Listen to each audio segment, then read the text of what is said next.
All right, cool. Thank you guys so much for coming to our meeting this week. Today we have Dale from Zendesk, so we hope you're looking forward to hearing from him. Oh yeah. As always, don't forget to scan the QR code in order to win prizes at the end of the quarter. We have a $50 gift card, and you can choose what kind of gift card you receive. The instructions for winning it are on our Instagram. And then this is our tentative schedule for the rest of the quarter. You guys can still see my screen, right? Mm-hmm. Cool. Yeah, so today, like I said, we have Dale from Zendesk. And then next week, we have a representative from eBay coming to talk. And then week 8, we have a workshop on Pandas, which is a library within Python, which helps you do data analytics a lot easier. And then week 9, we have a joint meeting with the Cal Poly FinTech Club. And there we'll have a representative from Cross River Bank talking about a little bit about portfolio management and investment. Yeah, and if you guys were just looking to kick off your internship search, whether that was for this coming fall or next summer, you can drop into the Career Readiness Center with career peer advisors who can help you with resumes, networking tips, mock interviews, case interviews, just assistance with the internship search. So if you scan the QR code here on the right, it'll bring you to their website. Drop-in hours are on Monday through Thursday, 10 to 12 p.m. And appointments can be made Monday through Thursday, 12 to 3, and Friday, 10 to 12.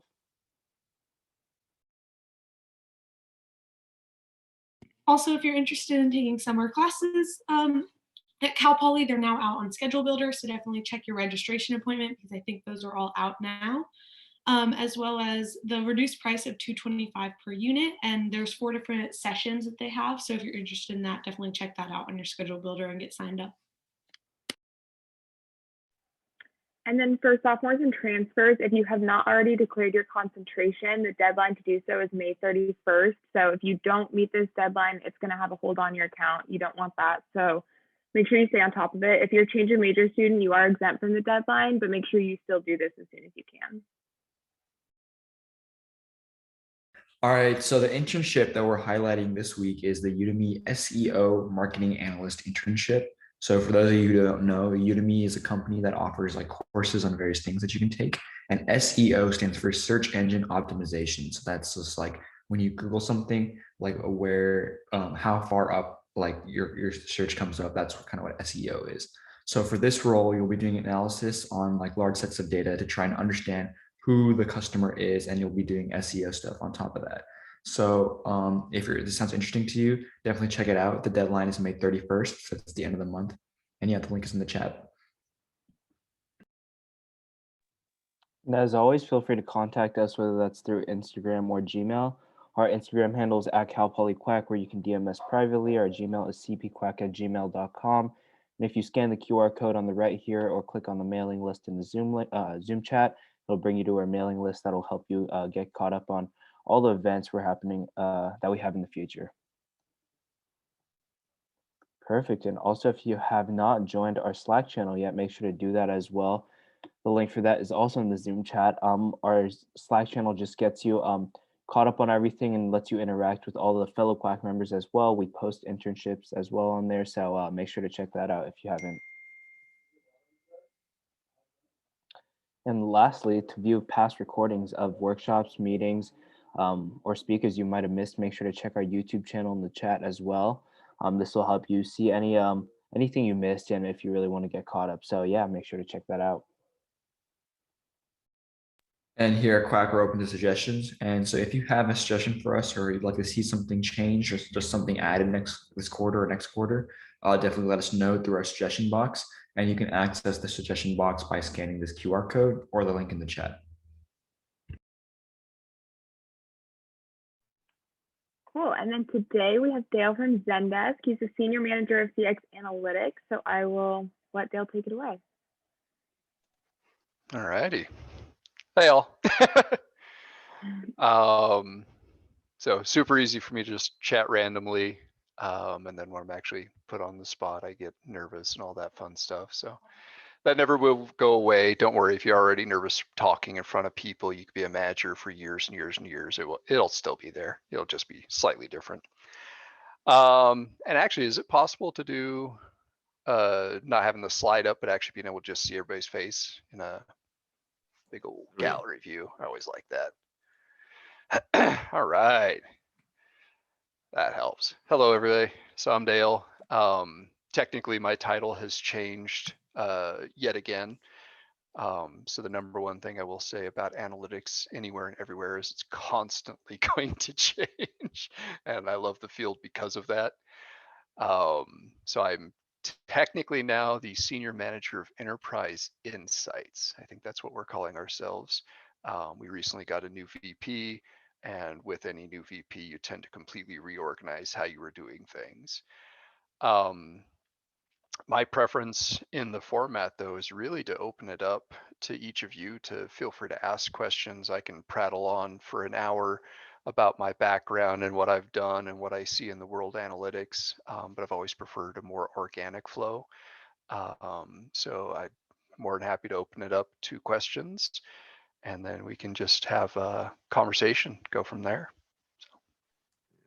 I guess we can just start off with my question, which is just like, what does your day-to-day usually look like?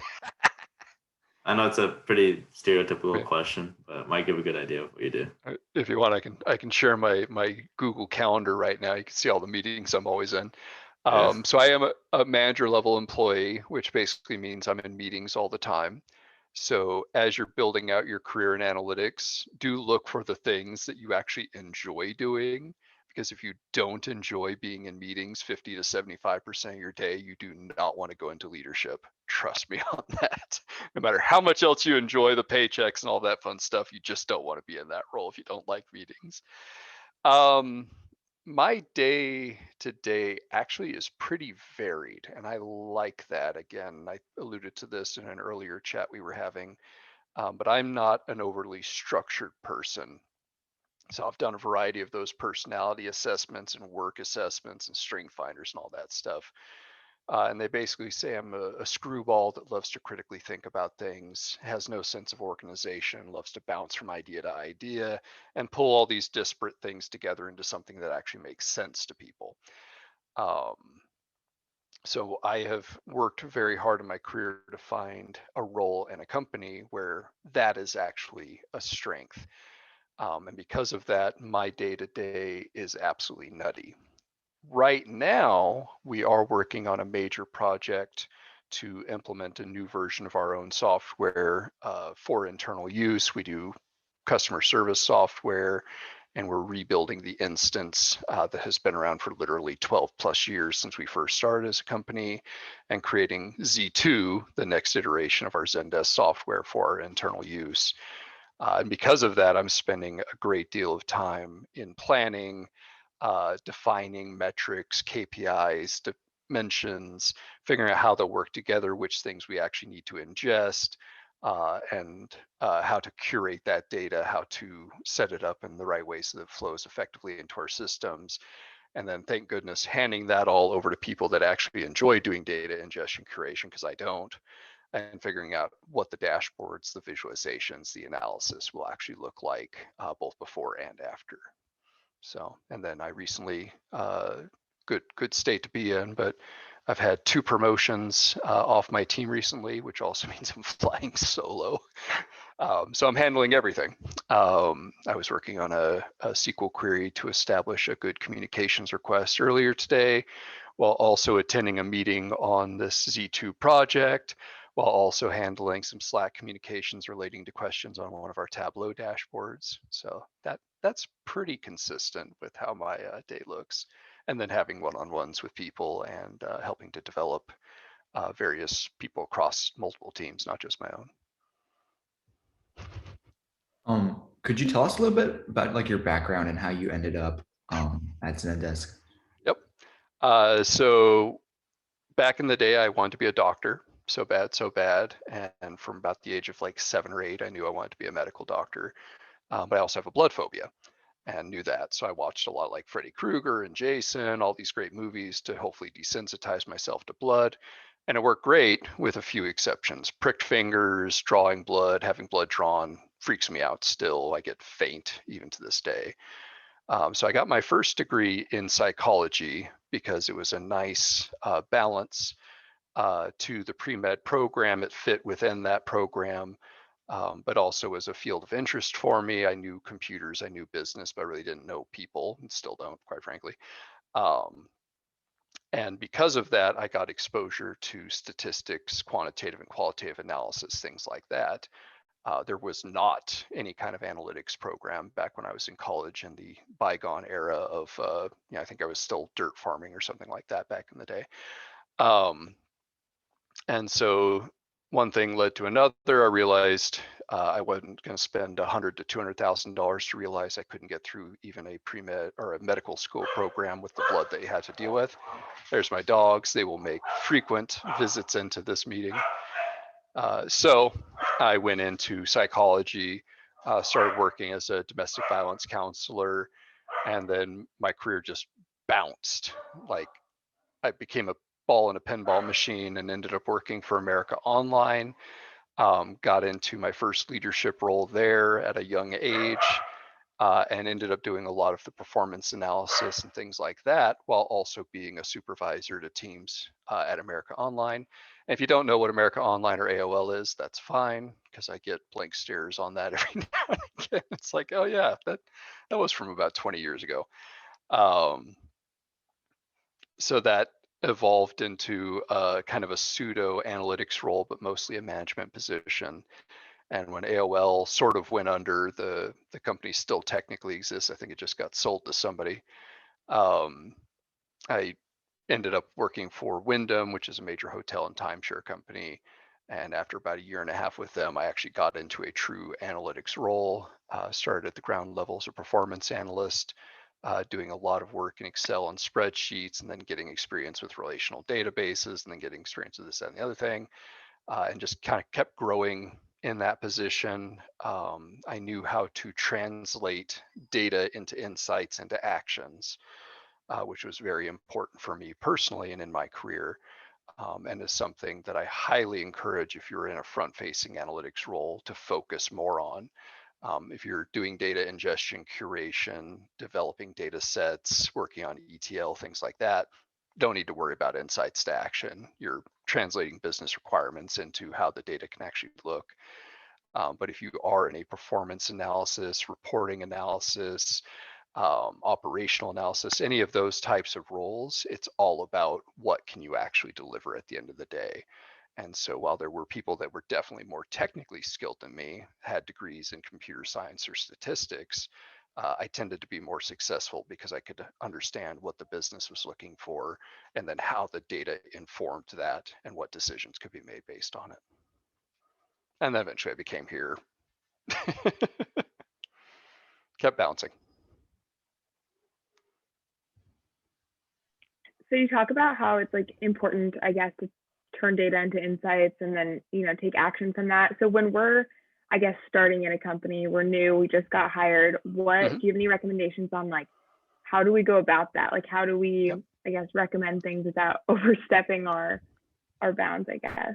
The best thing you can do, and it can be a little tricky depending on the kind of company you go into, but if you are able to literally take the first 1 to 3 months and just sit back and listen and watch, learn the data sets, learn how they join together, how they're related, learn about what problems the business is facing. If you ask questions about that, like what are your pain points? What are your concerns? What are those questions you can't answer today? What data should exist but doesn't exist? And just learn, just understand and take it all in. When I started with Zendesk, I came in with 20 plus years of experience, but I just kicked back the first 3 months and really took a very passive approach to it. And then dived headlong in once I felt I had a good idea of what was going on and what the business needed. And because a huge project got prioritized, I really didn't have a choice in the matter, which also will happen. But that is very critical as you're starting out. And then don't be afraid to ask questions. Don't be afraid to be wrong. Don't be afraid to raise your hand and go, I'm not sure what you're talking about. Because none of those things, if you're working for a good company, I'll qualify, will hurt your career or your development. There are definitely managers, I've worked for them out there, that will fault you for asking questions. That's unfortunate, but it's also a good sign that you're working for the wrong manager and should probably update your resume.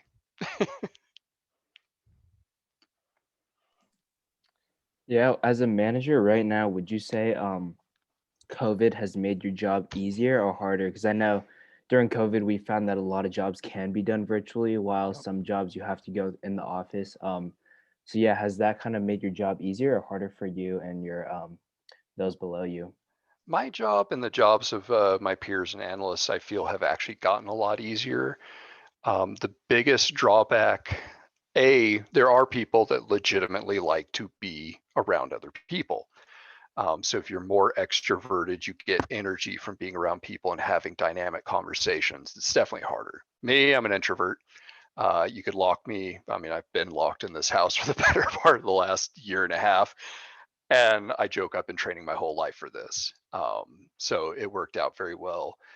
The key that I think was lost with COVID as relates to analytics roles is being able to easily sidebar with somebody and just go off and have a conversation, head over to the water cooler, the break room, and talk through an idea or a concept. It's still very easy to do. You just have to either talk in Slack and hope everything comes across effectively, or other chat tools, or Zoom and say, hey, you got 5 minutes to Zoom. I need to work this out. The good news is most the stakeholders I work with and the analysts on my team and my peers and other support staff, that's very easy for us. So we'll hop on a lot of quick Zoom meetings. We'll have a lot of side stack conversations. I've probably got about 5 of them waiting for me right now, to be honest. And it's actually been improving, in my opinion, to the amount of efficiency. The detriment of that, though, is it's much easier to constantly work and not stop. And so I've really, had to coach my team and myself on take breaks. Don't, I stand all day. I have a standing desk, and that's just, it helps because it reminds me, oh, my legs are getting kind of wobbly. Maybe I should go sit down and enjoy a cup of coffee, play a game of hex cells, do something that's not work, go take my dogs for a walk. That has actually probably been the biggest challenge, in my opinion, is remembering to take breaks and to turn your bloody computer off at the end of the workday.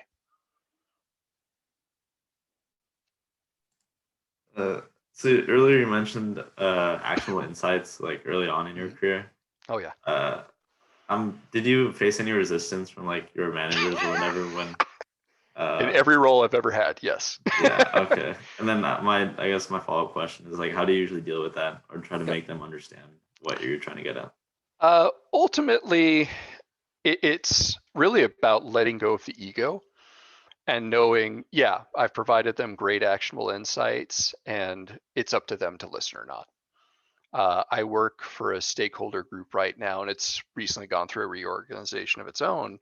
But I have described them as both the best and the worst stakeholders I've ever worked with, because they are incredibly complimentary, incredibly engaged, very open to talking through things, and are part of the reason that I've probably gotten some nice, pay bumps and promotions over the last 3 years. But they're the most aggravating people I've ever worked with when it comes to translating insights to action, because they are a narrative focused group. They like to develop a story and a narrative to share up with C staff and out to customers, but they're not as concerned with backing any of that up with actual data. They're happy to talk over here and I'm over here. So the challenge there is essentially just learn how they consume data, learn how they take in information, learn how they communicate, and try to craft your data, your insights, your actions around their narrative, their story, their preferred communication styles. And that's true in any career you go into, in my opinion. And then the other side is let it go if they're not going to use it. Like, your job is to put together great insights to actions to deliver something that's highly effective, be it a data set, a data product, or an analysis. And if your boss recognizes that, don't worry so much if your stakeholder isn't going to use it. That's their job. They have to decide, is this something I can implement? Does this fit into my bigger picture?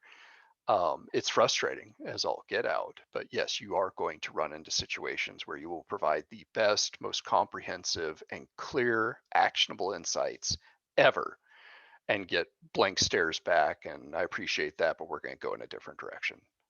and it's baffling. But you're never going to escape that until the age of the singularity. Your psychology background probably helped you with that a bit. It helped a lot. Having a psych background is one of the best, in my opinion, for understanding how to manage stakeholders and how to manage teams as well. Yeah, I can. So actually, regarding your psychology and I believe you just mentioned business background, how did you then get into like data and data analytics? What pushed you into that direction most of all? Did you I learn mostly on tripped the and job? fell and Or? got really lucky. Okay. Literally serendipitous. It's one of those things where if I knew what I knew now a long time ago, I would have taken very different paths and really structured my learning and my career from an early age, and I'd probably be a VP somewhere. Although I'm really glad I didn't do that, because knowing what I know now, I also know I don't ever want to be a VP. That just sounds horrible to me. Paycheck sounds nice. Everything else sounds horrible. So I tried new things. I tried different things. I worked in domestic violence counseling. I've worked in tech support. I have a degree in psychology. I have a degree in accounting. I have a degree in management with a strategic leadership focus. I'm a Lean Six Sigma Master Black Belt. I have more certifications and continuing education credits than a sane person probably should. I'm not a sane person, so it makes perfect sense. But I love learning. And so I took all of these disparate things and somehow hodgepodge that together into an effective career, because that worked for me. Other people are much more structured, much more detail oriented, much more plan based, and that works great for them. I'm literally not that kind of person. I don't even know how to think that way. It doesn't make sense to me. So that's the short answer of I got lucky. Seriously. So then would you say that you learned mostly on the job, or did you go out and like, go to like a Both. college and like learn Yeah. data there? Once I knew what I didn't know, I went out and learned it. But I didn't know the things I didn't know until I was on the job.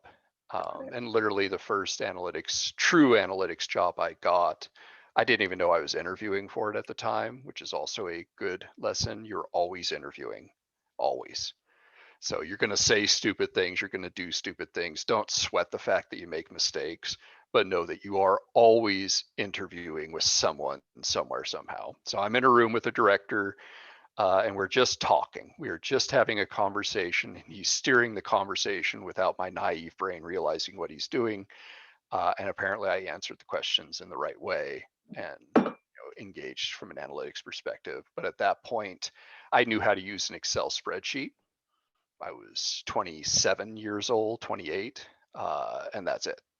Like, I didn't know Python. I didn't know Access. I didn't know a relational database from a hole in the ground.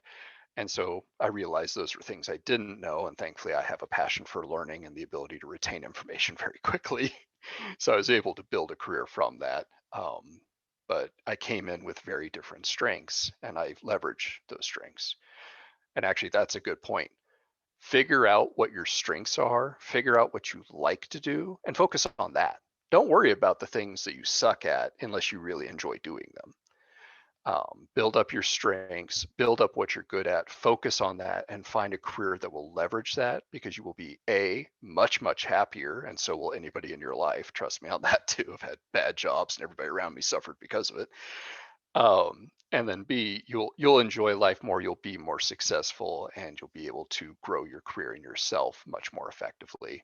And then it's just a matter of, oh, I don't know how to do this. Like, I'm learning AWS right now because I haven't used AWS in the past, but there's a reason to expose to it. So I'm learning some about it. I don't need to know much. I just need to know something. Yeah, cool. Thank you. Welcome. Oh, and then hire or work with people that know the things you don't know. That's really good. Angela? Okay, so like what tools and skills do you like need to know, or like what ones do you use like the most that we should start learning now? Like it really depends. Like, everybody needs to know SQL. That's kind of a given. If you're going to work in data, you need to know SQL. You should at least know how to use a spreadsheet. Square one.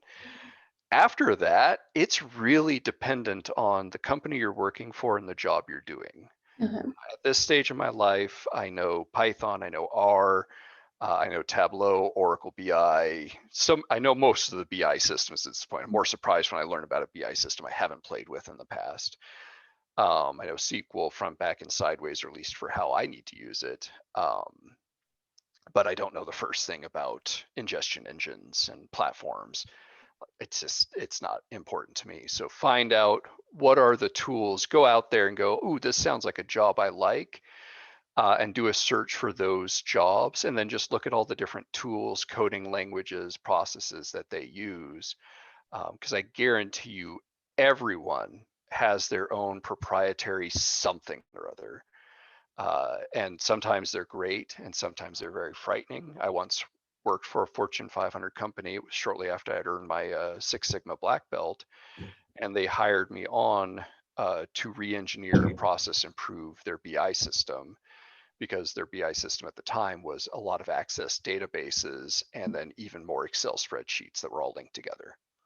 Fortune 500 company, less than 5 years ago, working everything off of highly linked together Excel spreadsheets. It was the scariest thing I ever saw. The only thing scarier was when they said, oh, we're going to reallocate the budget for what we plan to do with you into this fiber build out we're doing instead. So we're just going to keep using Excel spreadsheets for everything we do. And to my knowledge, the year 2021, they're still using spreadsheets for financial reporting and BI systems and contact center reporting, everything. Wow. So it's a matter of what you're good at, what you enjoy. I love Tableau. I think if you know Tableau, you know just about every other BI system on the market too, in some way, shape, or form, because they're all very similar. But it's probably the best right now. And I say that with us having our own proprietary BI tool that we're building out. So you can't go wrong getting a basic certification in Tableau. You can't go wrong knowing SQL. And you can't go wrong knowing R and or Python. If you've got those under your belt, and any BI tool will work. I just happen to like Tableau the most from a visualization and integration standpoint. Cool, thank you. And then relating to like all your leadership experience, like everything, what are like your, I don't know, what are like your best employees like? Like, what do you look for? Like what, I don't know, like what qualities they bring to the table that you're like, wow, like they really have potential to like grow? And I'll actually answer that a slightly different way. So when I first became a leader, I was 21. And I didn't know anything about leadership. So I literally made a 45-year-old lady cry within the first few weeks of being her leader, because I was a very effective my way or the highway leader and didn't know anything about actually leading people and being an effective manager or leader. So I would worry more about finding someone that is adaptable as a leader and capable of being an effective leader for you, and then translating that as you grow into a leadership role into how you're going to be. There are some leaders that are incredibly good at being structured, and that's great for highly structured teams.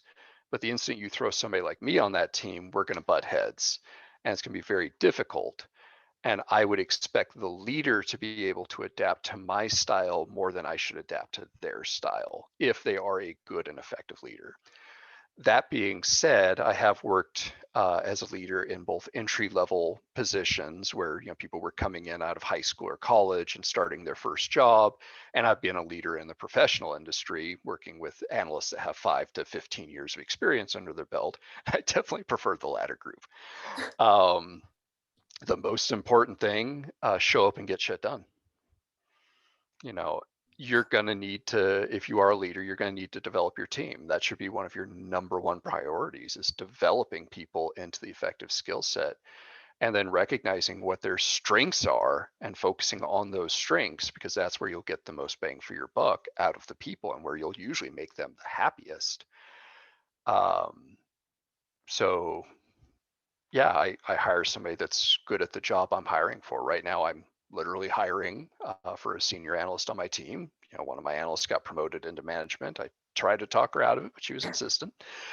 And so we're replacing her with a backfill. And I'm looking for, do you know SQL? Do you have analytics experience? But at the end of the day, the most important question I'm going to ask in the interview is, I've got a model 730 Boeing 737 Model 200 jet that Mikkel, our CEO, just gave to me, and he's directed me to fill it 100% with Jelly Belly brand jelly beans.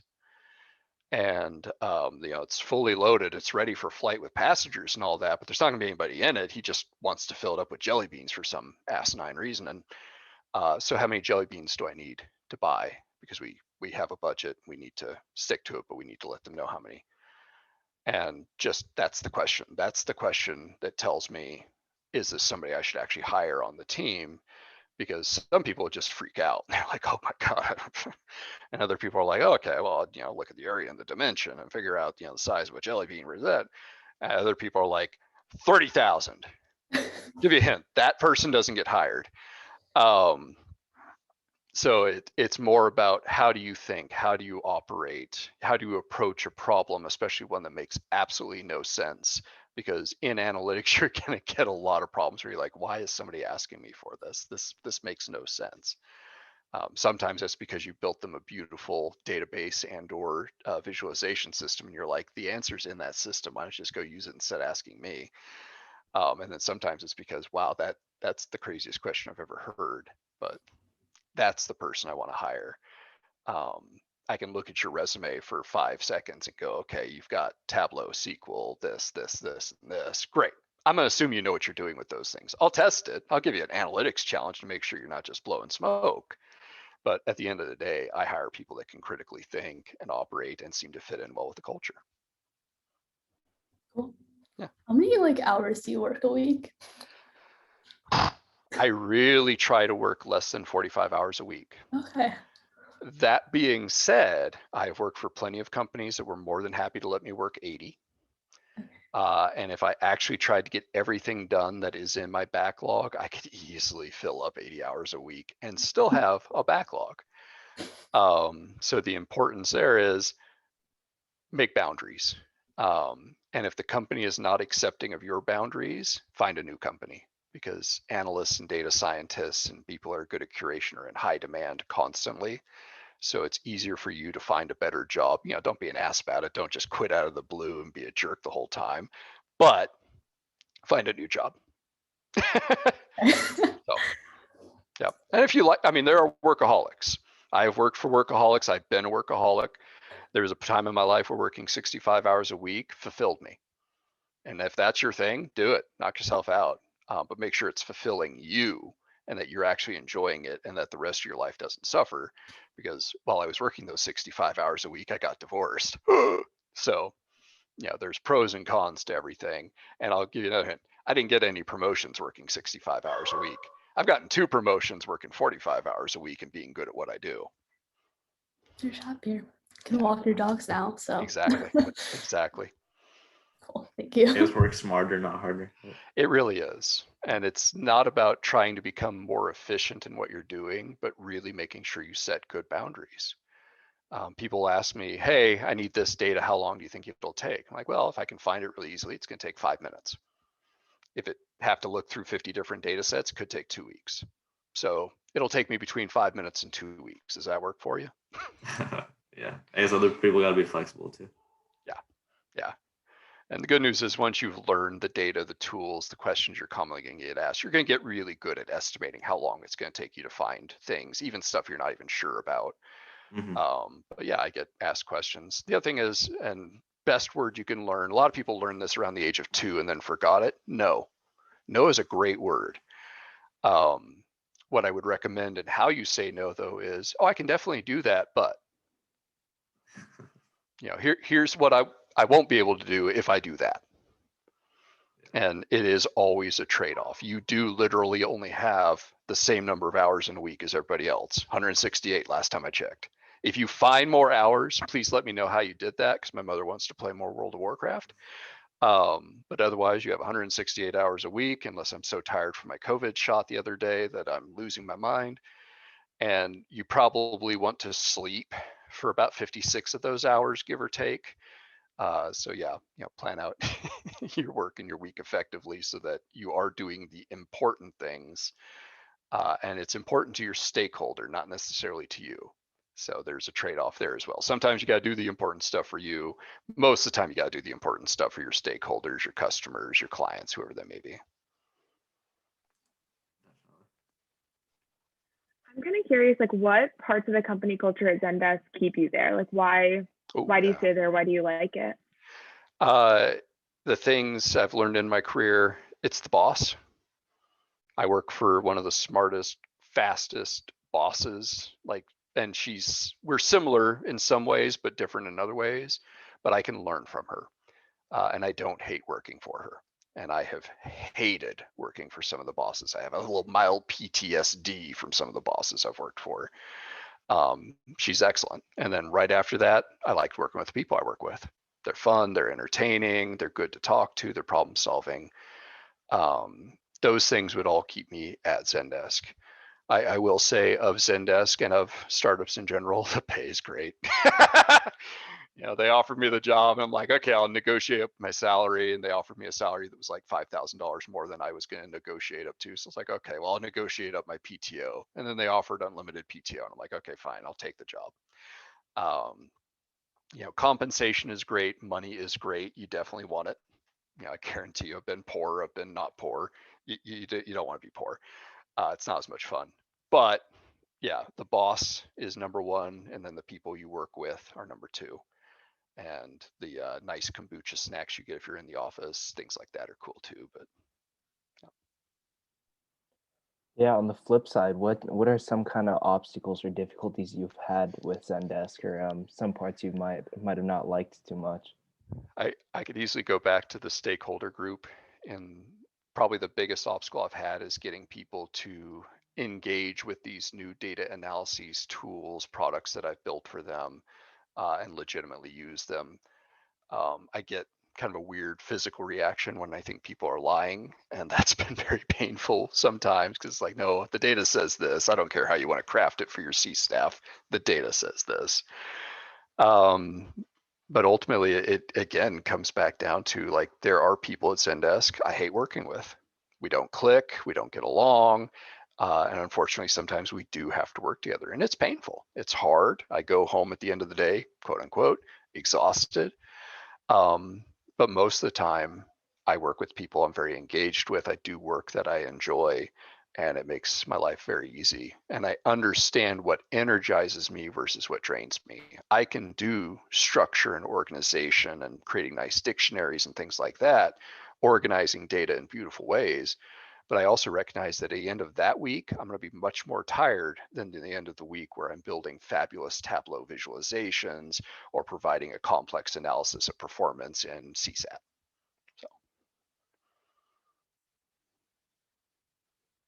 I was wondering if you could tell us a little bit more about enterprise analytics and just like kind of what it is. That's so fun fact, we're still trying to figure that out ourselves because it's changing constantly.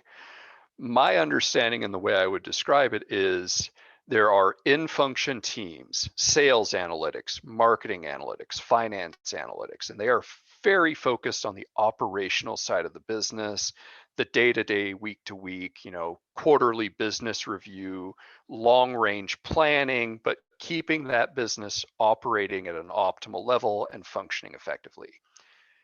Enterprise analytics, in theory, this is not to say this is my day-to-day right now, but this is kind of the aspirational vision of the future, is what's going to affect Zendesk.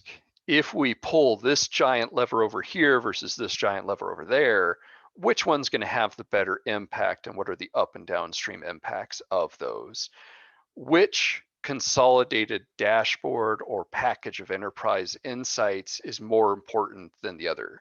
For sales, it's always a sales thing, but if I'm going to give this to a CEO or the CIO or any of those executive level leaders, what's actually going to be most valuable to them and allow them to drive the right questions and the right actions down to their direct reports, who hopefully have those in-function level reporting that will give them the answers to these bigger questions and being able to drill down. Essentially, it's I mean, all of analytics is kind of like a pyramid where you have a crap ton of information at the bottom, and hopefully that all filters up into essentially return on investment and or profit. Like at the end of the day, every business, it's profit at the top. Big shocker. Even nonprofits, it's profit at the top. You know, how much money do we have that we can actually operate with? And so enterprise analytics is more of that top of the pyramid versus the wider base, but the wider base is equally as important. It's just a little further down in the drills.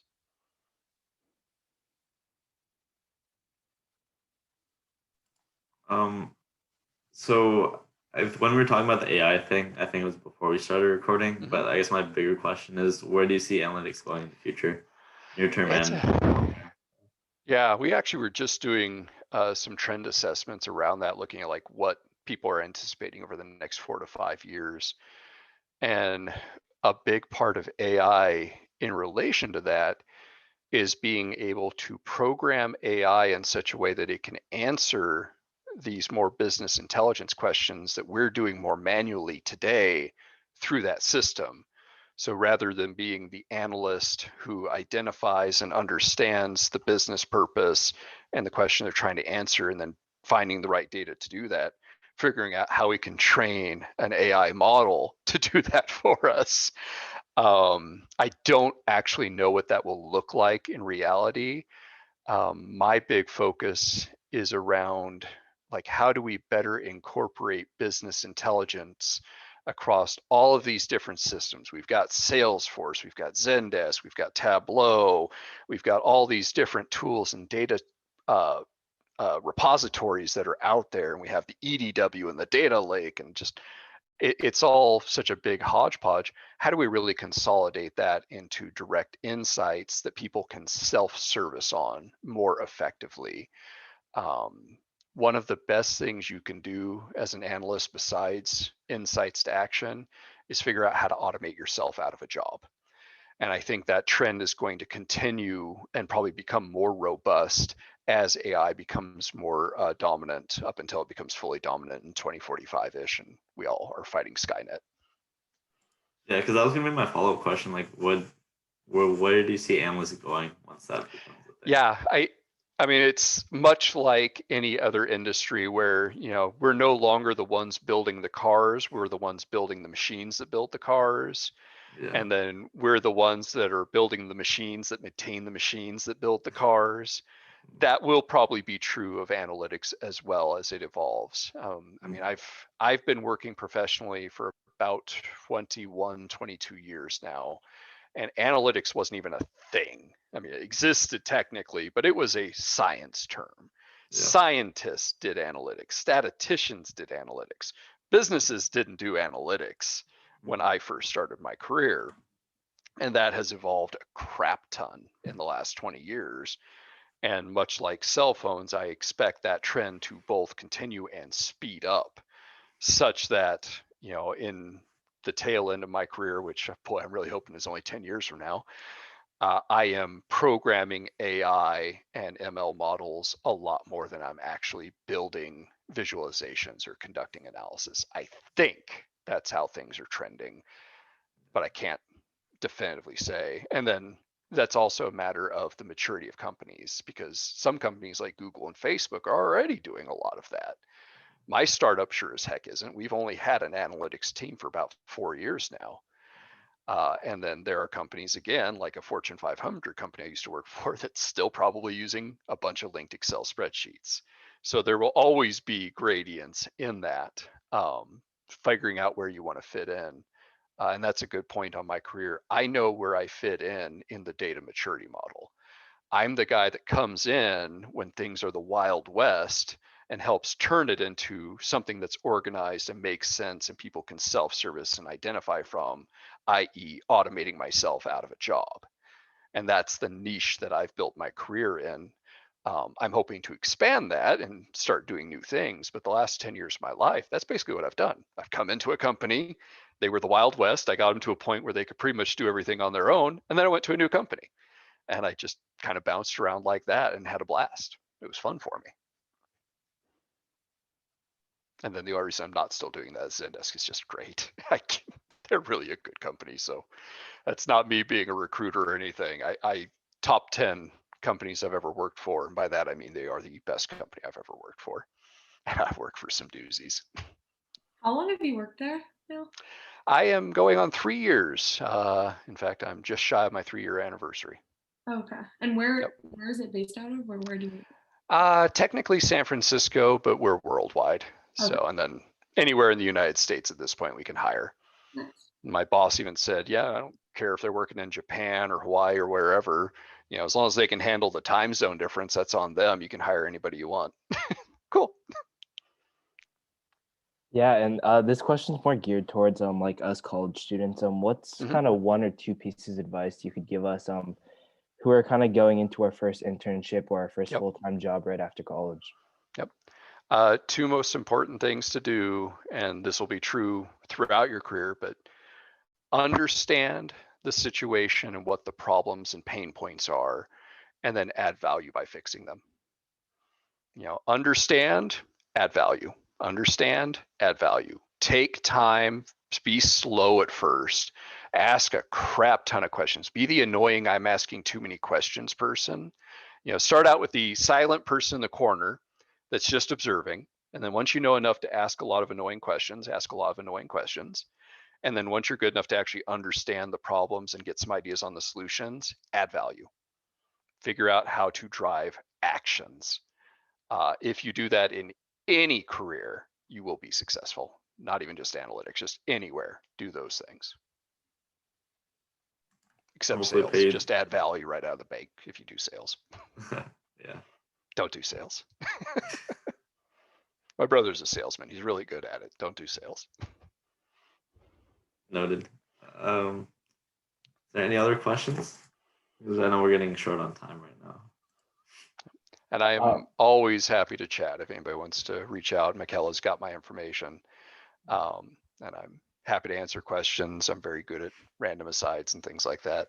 With the one exception of when are we posting our internships? Because apparently it went up and then it went down and it might be back up. And it's 2 months too late in my opinion anyways. But yeah, that's the business world. Enjoy it. I was wondering, you said, were you in the SF office? Where are you kind of located now? I am actually in Eugene, Oregon. So I'm 100% remote, 100% work from home, and I love that. But our main office is in San Francisco. My VP is in Philadelphia. I have stakeholders all over the world. So, and yeah, I'd hire somebody in Singapore if they were the best candidate for the job I have open. Cool. And that is the nice thing about analytics. You really can do it anywhere. Yeah, that is true. Yep. A lot of people do like to be analysts and around people. So if that's your cup of tea, do it. But yes, you can be a nice introvert who hides at home all day if you want to be in analytics. It works very well. Yeah, exactly. All you need is the computer. Yep. Make sure you get a good internet connection. Fiber. It's all about the fiber. My last question is, since you've been at home during COVID and during quarantine, what's kind of one hobby you've picked up that you've been kind of messing around with for these past couple months? Sadly, I haven't picked up any new hobbies. I've lost hobbies. So I was a big indoor rock climber. And we literally had a bouldering gym in the basement in our Madison office. So it was awesome. Every lunch break, I just go downstairs and rock climb. Yeah, I'm not doing that as much anymore. My newest hobby, I've gained 15 pounds in the last year. Is that a hobby? I'm building a rock climbing gym in my attic. Do a lot more gardening. No, but it is important to find out like what hobbies you enjoy and do. And I highly recommend everybody do at least one obstacle course race in your life. Never thought I'd enjoy them, but boy, 21 obstacle races later, I really enjoy them.